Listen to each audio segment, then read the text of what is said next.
So, gentlemen, please have a seat and we will just launch into our panel discussion. So like earlier this morning, we'll ask Mark and Austin to each just give an overview about their dairy and their interest in this conversation around more effective use of data and big data. And then we'll open up for some questions for the entire group. So, Mark, do you want to start us off?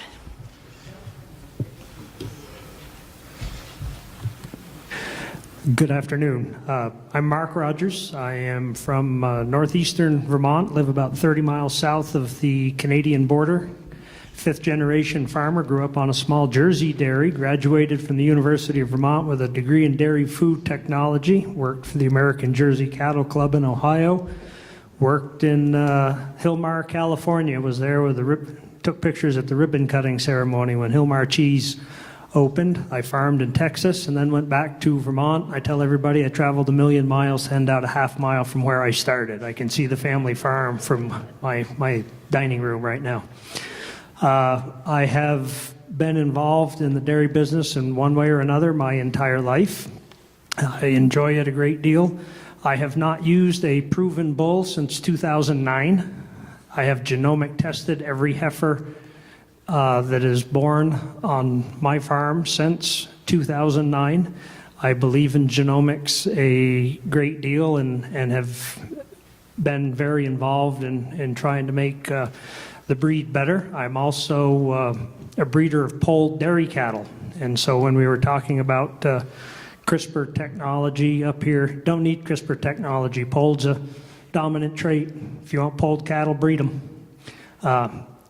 It's easy to do, and I do a lot of it. 80% of my herd right now is polled. And I liked it when Jack mentioned earlier today, being a Jersey farmer from old, that if the United States produced the milk that it needed without making a surplus, it would be 4.2% fat, 3.2% protein. That same data was told to me in 1985, but nobody's paid any attention to it. Nobody's made an effort. My Holsteins test 4%, so I try to do some different things. So I like to be a little bold at times too. Thanks, Mark. Oh, I better add, because John Clay was looking at me. I was president of Vermont DHIA, so my position up here is from the DHIA and the DRMS. I am now chairman. Vermont DHIA merged with Lancaster, Pennsylvania DHIA. I am now chairman of Lancaster DHIA and chair of the Dairy Records Management Service Advisory Board in Raleigh, where we process 2 million cows. My name's Austin Hyde. Came from Hebron, Idaho. We just opened up a robotic dairy where we're running 12 robots. We're about 2 months into that, and we run about 1,100 cows on a conventional dairy. We use a lot of data on the other farm, but it's amazing how much more data we have accumulated through this robotic dairy, and we look forward to bettering our herd and being able to focus in on specific things to help better and be more transparent to the consumer. Yeah, thank you, Austin. So, well, I'll start off with one question, then open it up for those from anyone else in the audience. And again, Javier and Jose will have the microphone, so just raise your hand if you'd like that near you. But the first question seems fitting that we are here at a meeting organized by the Council on Dairy Cattle Breeding, and we talked this morning about the National Cooperative Database that's managed by the CDCB. There's some statistics in the flyers on your sheets about kind of the amount of genotypic and phenotypic information in that database. So with that, we have this national database. How does that database, that cooperator database, fit into the conversation here about use of big data in dairy? Okay, I'll start. Well, the first thing I had to do was find out what is big data. I didn't know what big data was. And so I've got a friend that's a computational biologist. He says it's more data than will fit on your local computer. Okay, so big data to me is when I go online and look for an amortization chart, 'cause I was trying to figure out payments on a debt, and I did what I needed to, and inside of an hour I had 10 offers from mortgage companies that wanted to know if I was buying new, if I was refinancing, and something from a cabbage card. I mean, to me, that's big data. I ask a question, I look at a picture of a teapot somewhere, and for the next 2 months, somebody's trying to sell me teapots. So that is big data. What I have found is sometimes it isn't always big data. Sometimes it's little data, and we found out, you made mention of somebody's survey. You know, they didn't include all the data. So the first thing that we know is figures lie and liars figure. So we need to make sure that it isn't sometimes the volume of the data, it's the accuracy of the data. And the same computational biologist friend said, it doesn't matter what your algorithm is, if the data going in is garbage, the answer is garbage. So. Yeah, so I'll just kind of add some thoughts on that. When I think of all of the possibilities with the data that we have, I mean, we're just at the tip of the iceberg, literally at the tip of the iceberg. And so it's really, really exciting, and something that was just really mind-blowing to me. So Amazon.com owns Whole Foods. And I had the opportunity to speak with the CIO of Whole Foods a few weeks ago, and he said, Cameron, we have all this data on all of our food, but we really don't have the data until like it leaves the food processor, or it leaves, or it's been bottled into dairy products or whatever it may be. So we have all this data. It's the end part of the data. And he said, we don't know what else to do.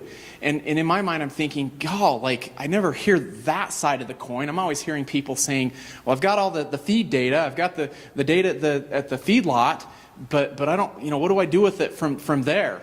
And so this is where I would just challenge people to think really, really big, and don't be shy about thinking big, about all of the endless possibilities that are out there of things that could be done.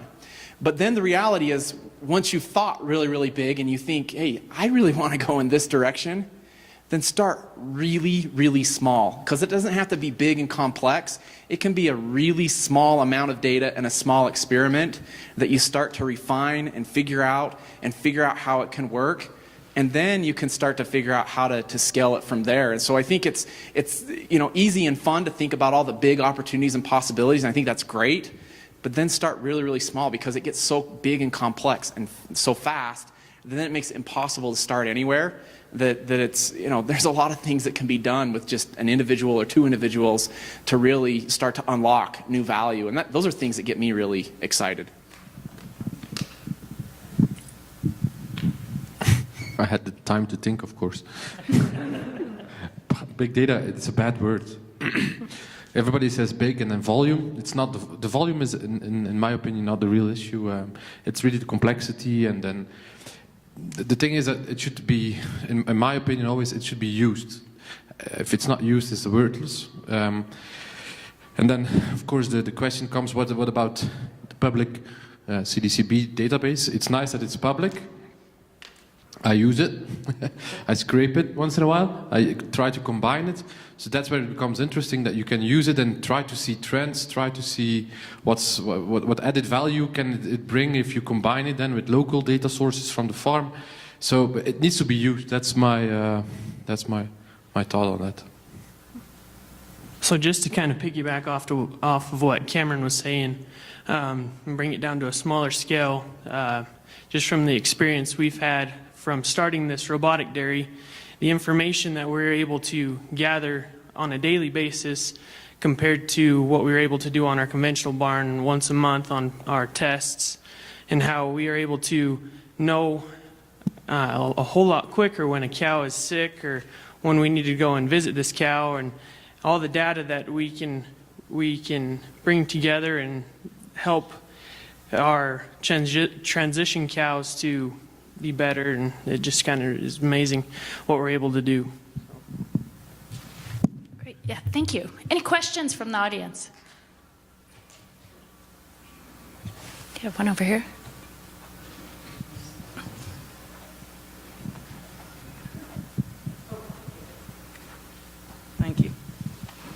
Hi, Aurora Villarreal, veterinarian working with big data, those of you that know me. My question, mainly for the farmers, but I would ask you guys first and then the other ones. How do we deal in the dairy industry from the management point with aggregate data, right? We're talking big data, going into the details. Don't eliminate outliers, which are the ones that give us all the information, and then we give the farmers one number, net merit dollars. And that formula has changed 5 times in the last 6 years. And we go from a positive influence in milk to a negative influence in milk, and yet the farmer keeps using it exactly the same way. How do you put 2 and 2 together? There are a lot of different ways to look at data. And as all of you know, you will rapidly embrace data that you believe that proves your point, and you will argue with anything that doesn't prove your point, which is why some people will continue to use whatever emotional buildup they had on whatever formula worked for them. But one of the things that we find about data, and this was something, it was in Horrid's Dairyman, it was CDCB report on DHIA information. The #1 leading cause of animals culled in 2017 was not reported. 30% not reported. How good's the data? What can we learn from that data? One, we learn that farmers aren't very good at inputting data. We either need to make it easier, or we need to make it automatic, or we need to do something. So, and that's where, the quality of the data, it's not big data, it's not how much data, is what is the data that we're getting good and appropriate and meaningful.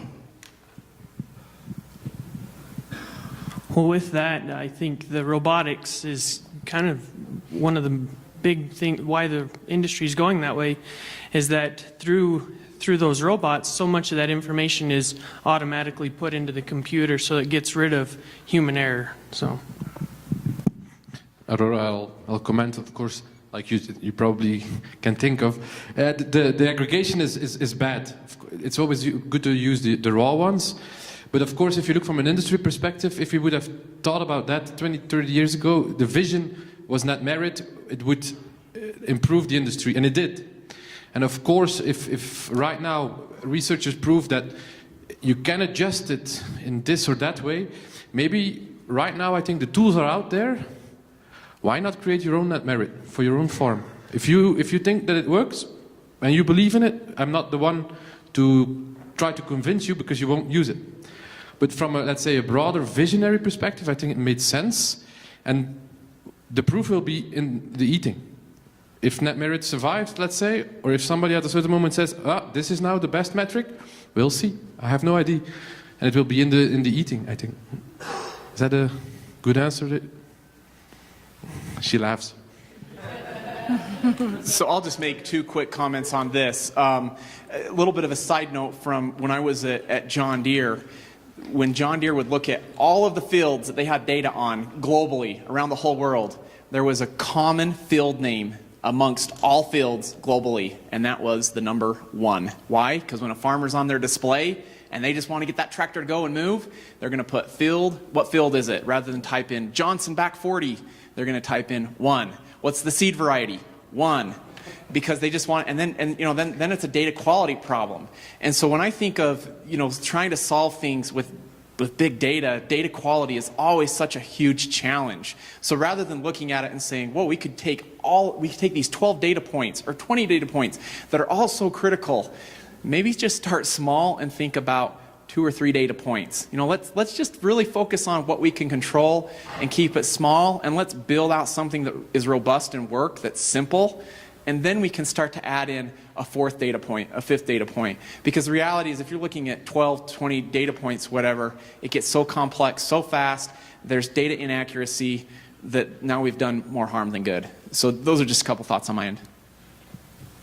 Can I comment on one thing? there's a room with a lot of people with a lot of money, so I can tell that.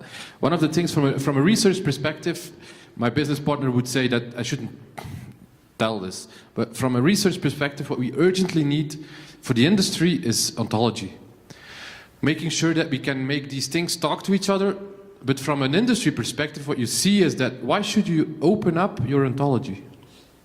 Because all the CEOs in the ag business right now, they're struggling with what are we going to do with the data? What the heck do we need to do with it? So opening it up scares them. Yeah? But it's probably because we will open up pieces of it bit by bit gradually, that by putting it together, that's when the real value will come. But I'm looking for people with a lot of money because somebody will need to do the ontology. Like Wikipedia did for the humans, we will need to define what diseases are. And of course we can have different decisions of mastitis, but at least then it's documented somewhere and then we can make steps. So if you have a lot of money, come to me, I can see you after the meeting. Another question. Yeah.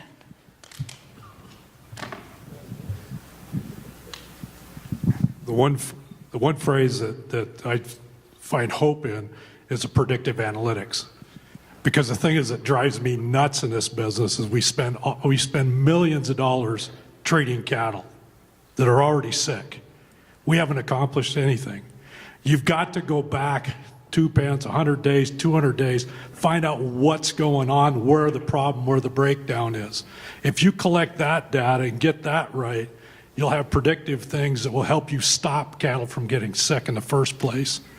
That's a huge challenge, and it's hard because the thing is, it's not something that I look at this report and 2 weeks later I've got the result. It's something that takes months and years.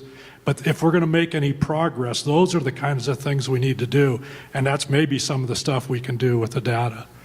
But that's if I've grabbed the syringe, I've already lost the war. I'm just cleaning up. But it just drives me nuts. We got people that spend hundreds of thousands of dollars on things to find a sick cow. It didn't do a damn bit of good. I'm willing to give you, in fact, to be honest, research is there. Predictive modeling, to my opinion, I can do it. That's not a problem. But you know what the challenge is? It's getting it all together, getting the people to deliver what they need to, bring it together, and it's possible. We had an EU project, 9 million euro from EU. You know what I struggled with the most? To have the partners that were paid by the EU to deliver the data. I struggled for months and months to get them convinced that it makes sense, because the prediction modeling, there's a lot of researchers who can do it. But if you imagine that we could put all the Journal of Dairy Science data together in one big chunk, we would be there in seconds. Well, seconds. But I think that's really what the industry is facing, is now that we need that kick in our ass to just jump and do it. That's it. Yeah, the one thing that I'll just say about that is it's got to be easy, and then there's got to be value. And I say that because I think of my dad. My dad is so busy. He works like a dog, 9 months out of the year, and he's tired. And now somebody's coming to him and saying, hey, enter in this data for me, and it's gonna really improve a lot of things. He's gonna be like, he might try it once, but if it doesn't work, he's gonna be like, are you kidding me? I was already gonna go home at 9 o'clock tonight, tired and hungry, and now I'm gonna go home at 9:30 tonight? Like, no. And so there has to be value in it, number one, and it has to be easy. And I know that's easy for me up here to say, but I think those are just always things to keep in mind. It's got to be so simple and easy to do. Otherwise, it falls apart fast because it's going to be adopted slowly. Yeah, I see a question here. So when are you guys going to help us with that? We can do it already. We got a phone. Entering the field into that horrible piece of software in a John Deere tractor. Just take a picture, load it up, you're there. It's got a GPS right on the picture. Make it easy. That's the hard part, what you just talked about. We have this problem every day on a dairy, and you have people that are not working in their native language, that are filling out forms, that are working on these these horrible little PDAs and everything. It's a disaster. If you fix that part, all your dreams will come true. I'll contradict that to a bit, because if you're on DHIA and you're inputting reasons an animal was culled from the herd, you only have 10 choices, and number one looks the same in Spanish as it does in English, and they're not inputting it. So some of it is, I understand the it's too hard. Any other questions from the audience? Yeah, right up here. I'm a dairyman. I've got also a company which sells sensors for human beings, heart patients, lung patients, and also sensors for cows. And so I'm born on a dairy in the Netherlands. I'm proud of the Netherlands to say that. Just want to make that remark. My cooperative is CRV. So what I talk to dairymen for the last 35 years, because I have a company for 35 years, is that they ask me which cows are in heat, which cows are sick, and how is my herd performing.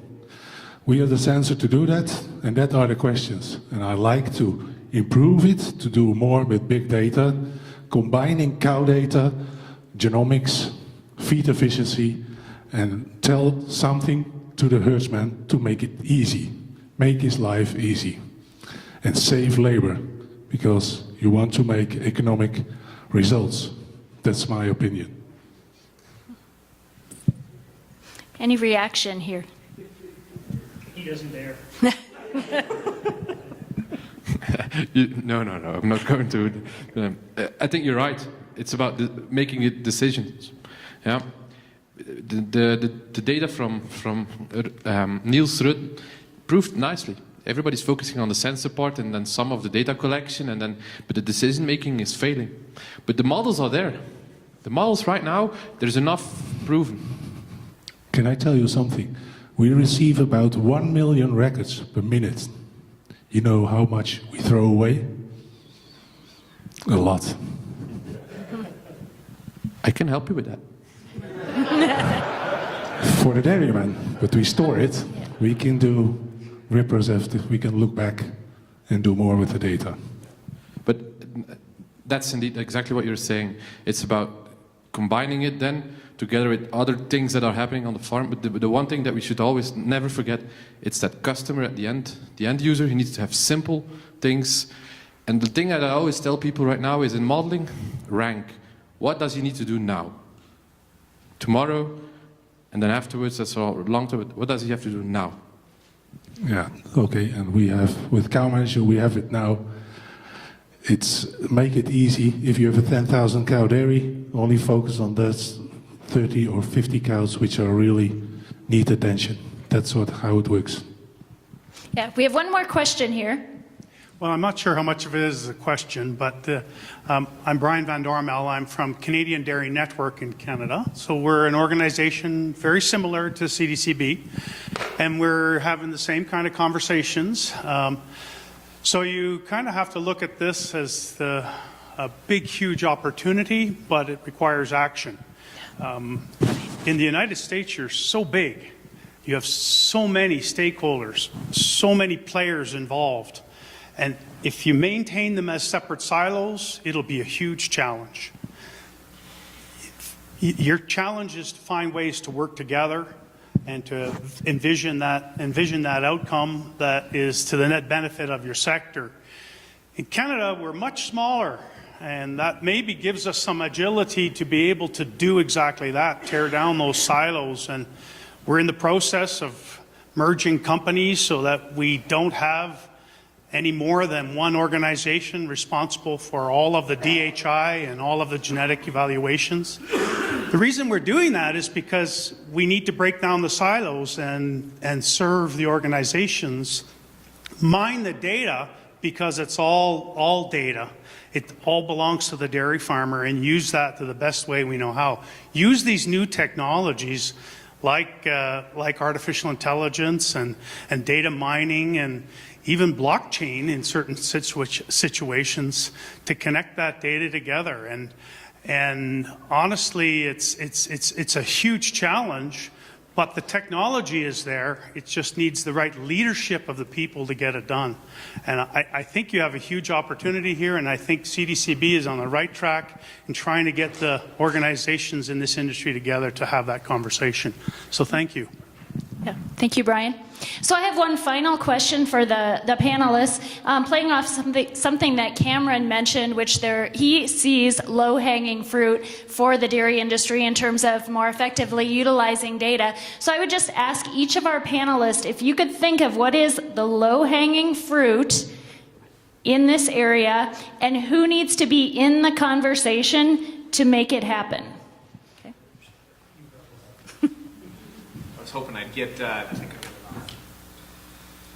I was hoping I'd get a 2-minute opportunity to kind of think through it. So just the knee-jerk reaction for me, where I get excited about capabilities that the teams that I work with at Amazon, it's around genomic sequencing. I mentioned that when I talked. I know that's not something that really involves a lot of probably individuals on a micro scale, but I just say that because I've seen how in the last 18 months AWS has been able to do some really, really cool things with plant genomic sequencing that was a result of capabilities that were already in place for human genomic sequencing. And so I get really excited, if there's folks that say, hey, I want to collaborate on genomic sequencing for animals, and there could be some really cool capabilities and new opportunities unlocked on that. So that'd be my answer. I think genomics are going to allow us to correct a lot of the problems we have with our cattle, whether it's lameness or anything else. When, I don't know how many years ago it was, Dwayne, when you told us that our pregnancy rate was dropping and as our production was increasing, once we identified it, we were able to turn it around, identify the items that we needed to. But we need to make it a priority. We need to focus on it. If we focus one-dimensionally, we're going to have one-dimensional results. And there needs to be some integration with technology, with management, and with prioritization of what we're doing. I won't say genomics. I would like to jump into the gentleman in the back saying trying to predict disease, definitely. And then we can see if there are things to learn from the genomics, but using what's out there already and the disease part. It's not low-hanging, but it's hanging. We urgently need to do it. I would have to say that really working with your managers on putting in the right information so that you can get it back and make educated decisions on what you're going to do for your specific farms. I'd like to comment to that. The one gentleman in the back, right now we're use casing very simple tracking of the mobile devices from all the workers on the farm. Man, there's a lot to learn. Sometimes they are not where you think they are. So, and indeed, and trying to then use that to guide, for example, native protocols to them. Hey, you're continuously around the transition area. Maybe you'd like to see how you should carve an animal. Have people with a lot of knowledge push that down to that's where we have also, that's low hanging. Thank you. Well, I'm sure this conversation could go on for the rest of the afternoon and into the evening, so do appreciate the comments and the questions that have come from the crowd, and really appreciate our panelists here who came up and fielded those questions and shared their expertise. So let's give them a round of applause.